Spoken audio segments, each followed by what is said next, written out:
What is the basic purpose of an educational institution? Instilling skills and morals into young minds, right?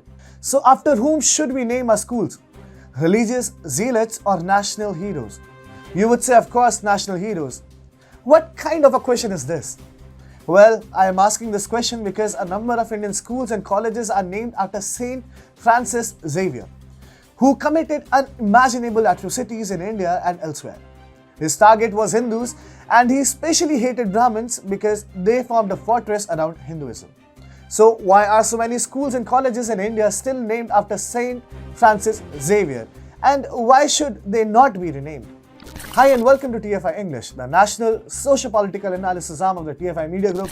I'm your host Tibuman, and in this video, I will tell you why schools and colleges named after Saint Francis Xavier should be renamed. Let's begin.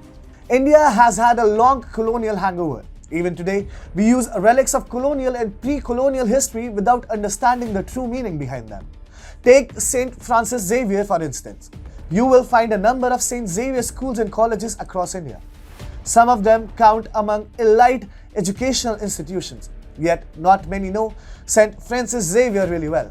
All they know and understand is that he was a saint, but there is much more that you need to know. Christianity arose in India in the 16th century, and the process got accelerated with the Portuguese conquest of Goa in the early 16th century. But it was Saint Francis Xavier who first suggested the creation of an inquisition in Goa to King John III of Portugal in the year 1545. In 1560, the Goa Inquisition was set up in a massive palace originally occupied by Goa's Sultan. And then the horror began. Saint Francis Xavier died in the year 1552, 8 years before the invasion, but the inquisitors committed some atrocities, the mere description of which is heart-wrenching. The ingenuity of the inquisitors can easily be seen in one of their creation, the rack. It was a system of pulleys designed to tear the limbs of Hindus apart, described in contemporary accounts.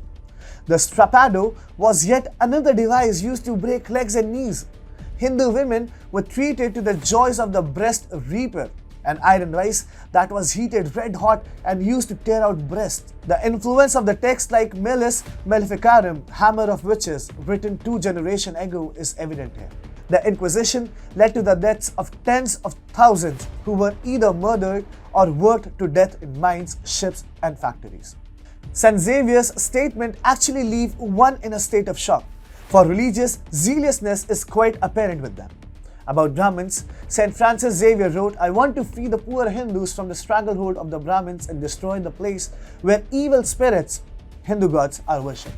The poor people do exactly what the Brahmins tell them.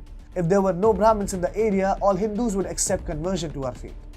And when it came to idol worshipping, he stated, "Order that everywhere the temples of the false gods to be pulled down and the idols broken."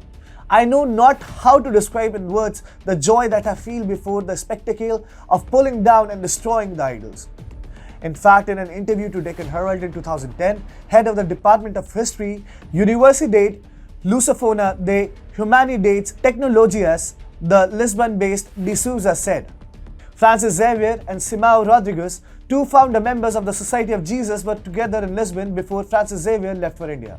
Both were asked to assist spiritually the prisoners of the Inquisition and were present at the very first Auto da Fé celebrated in Portugal in September 1540, at which 23 were absolved and 2 were condemned to be burned, including a French cleric. Hence, Francis Xavier could not have been unaware of the brutality of the Inquisition." During the Black Lives Matter protest last year, the statues of several celebrated political leaders like former British Prime Minister Winston Churchill and former US President Abraham Lincoln and Theodore Roosevelt were defaced or toppled. It was being said that they were being denounced and cancelled for being racist or pro-slavery in their lives. So why can't India dive into the past and reassess whether someone like Saint Francis Xavier should be venerated today? The past actions and misdeeds of Saint Francis Xavier must be judged by the values and standards of today. Many Indians don't even know who Saint Francis Xavier was and what he had done. They must now be told the full story, and then it must be decided if we are ready to send hundreds of thousands of students to educational institutions named after him, despite all his actions, or whether he should be cancelled promptly. If you like this video, please like, share and subscribe to TFI English and also hit the notification bell icon to get the latest update. This is Tribhuvan signing off until the next one.